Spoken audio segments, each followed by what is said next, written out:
Less than 34. So page 229. So it says, for example 1, find the length of this segment. It wants to know in millimeters, and it also wants to know in centimeters. Okay, so for millimeters, you're going to just count each tick all the way up to where the segment ends. So if I'm looking at that ruler, first I would need to know for every, so when it goes on the ruler, when it goes to the 1, that's going to be 10 millimeters. When you hit the 2, that's going to be 20 millimeters.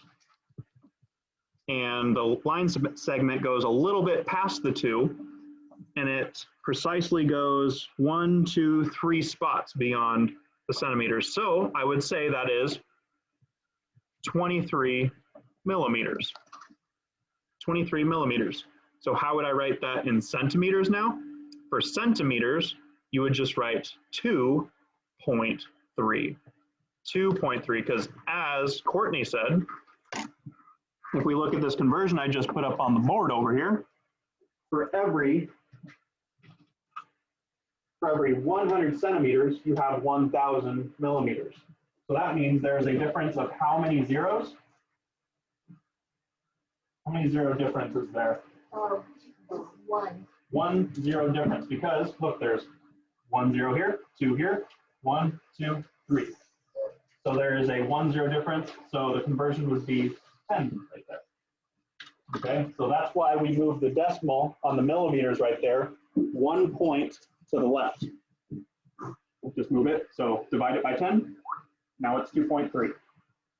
Okay. Is that making sense for centimeters and millimeters? Where are we at on the thumb scale, nodding scale? Give me anything.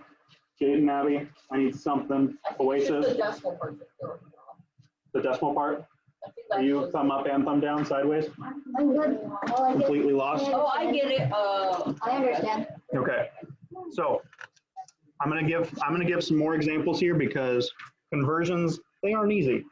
I just say decimals. Decimals are really cool.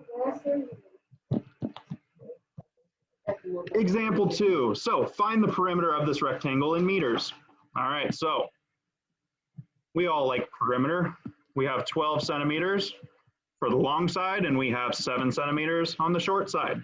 So how would I find the perimeter? Oh, in meters. In meters. So first, let's convert centimeters to meters. So William?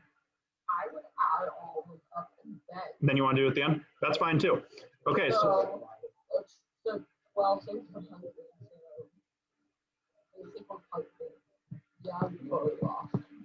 So how do you solve for perimeter? Well, we have each individual side. We have 12 on the bottom side, 12 on the top side, 7 on the left side, 7 on the right side. Add all those together first. So 12 plus 12 plus 7 plus 7. So we're adding those all together because that is how you do perimeter. It's the outside total added up. So 12 plus 12 is going to be 24, plus 7 is going to be 31, plus another 7 is going to be 38. So we have 38 centimeters. Now is my conversion time. So I know you guys all know how to do perimeter. That was just a little review. So now let's convert 38 centimeters to meters. Because it says find the perimeter of this rectangle in meters. Okay, so as I put up on the board over here, how many centimeters are in 1 meter? 100. So I would put the 100 on the bottom, 100 centimeters, and the 1 meter on top. The reason I did that is because you have to be able to cancel your units. You need to have the exact same units opposite of each other. Because if you think of fractions, 2 over 2, they are the same number, so that equals 1.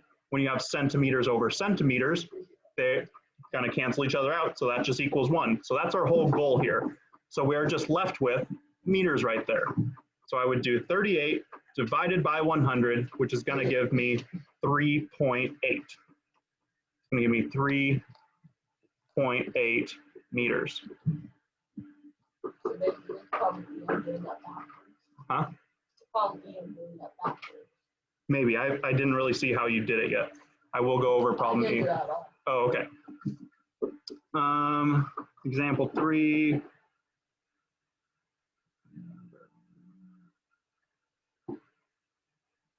Oh, that was fine. Number line. Gosh, if I could read it. Might need my reading glasses for this one.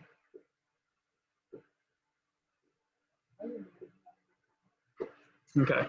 So on the number line here, on our number line, so we're going to start it out at 4.0. And I'm just going to do for letter A.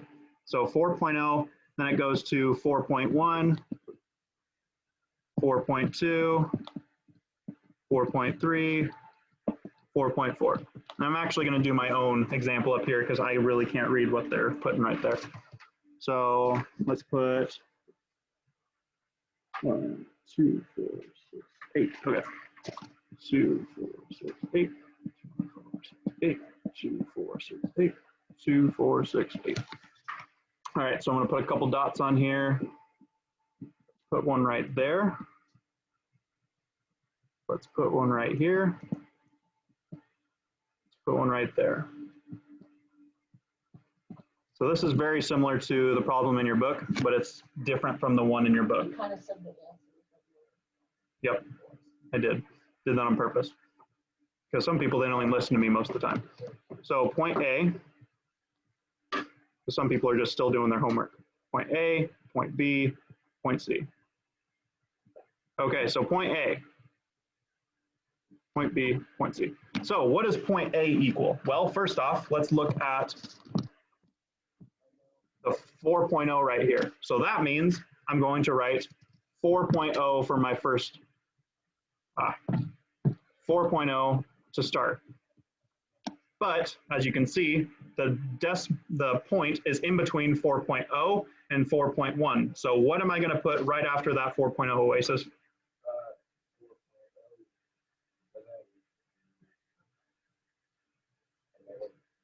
So we're counting by twos. I'll tell you that. Yep, so 4.06 because we're going by twos. 2, 4, 6, 8, 10. Okay. So that's what the tick marks represent. So 4.06 would be that for that example. All right, so let's look at point B. Point B. Abby, help me out on point B. What is that one going to represent? What's that one indicating?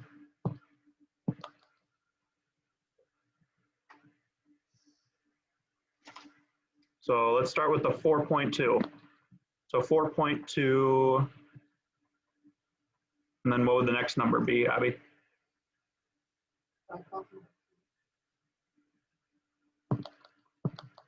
So right here we have 4.20. This would be 4.22. This would be 4.24, 4.26, 4.28, and then we would reach 4.30. So Abby, yeah, I know. And so what would this point be right here, Abby, where my yellow dot is?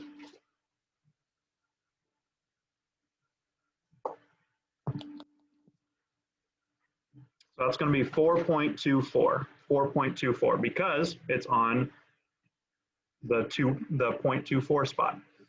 Okay, so point C. Bethy, help me out on point C. What's that one going to be? We start with 4.3. Yep, 4.3. And then that would be 4.38. Yep, 4.38. Good. How did we get that? So we have 4.32, 4.34, 4.36, 4.38. I use a blue. So those are, that's how you do those ones. And if you want more examples, I did different examples from the one in the book. So they have more examples on there in the book, which I can't even read those ones. Okay, so example 4. Ooh, nice. We're getting into some good stuff now. Figured it out? Good. Okay, so find the following sum in millimeters. All right. Actually, let's do. So I have 4.2 centimeters plus 24 millimeters, and I want my answer to be in millimeters. So Jaden, what's my first step here?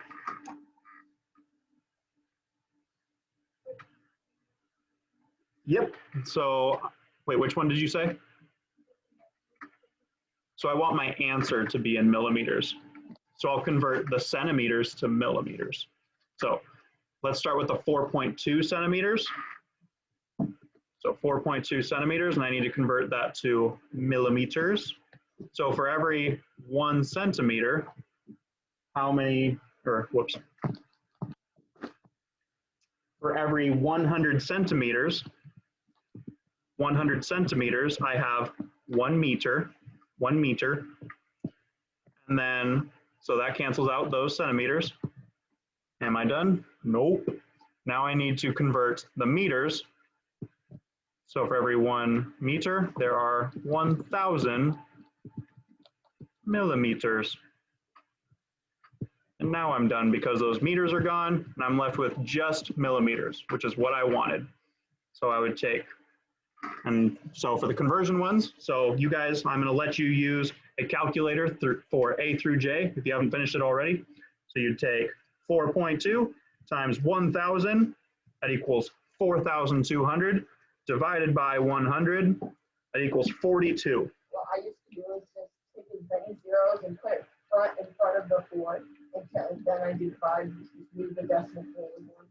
So the reason I'm showing you guys this way is because as you get up into higher and higher math and science, you are going to need to know how to do it this way. So I know I've seen what you guys have learned last year. So doing this method, I'm not just saying, oh, you can do it if you want. No, it's required this year because as we get higher and higher up into math, as you can see, when all you 8-7ers are in pre-algebra with me next year, you're going to be doing the same thing that we just did with them.